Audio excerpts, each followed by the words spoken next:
minor road options.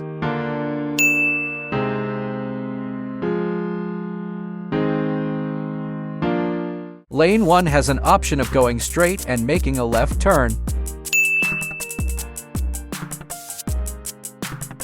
Just like that.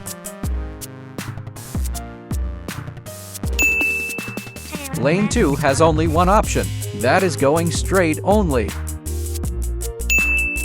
Lane 3 has 5 options, straight ahead, right turn, and that right turn must join the third lane of the major road.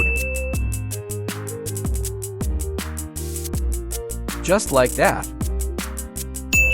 The third option is another right turn, and it must be done on the fourth lane of the roundabout.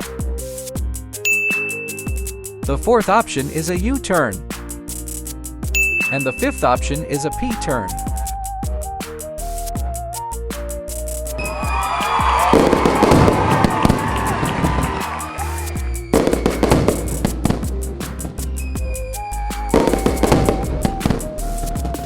Like and subscribe. If this tutorial was helpful, then please leave a comment.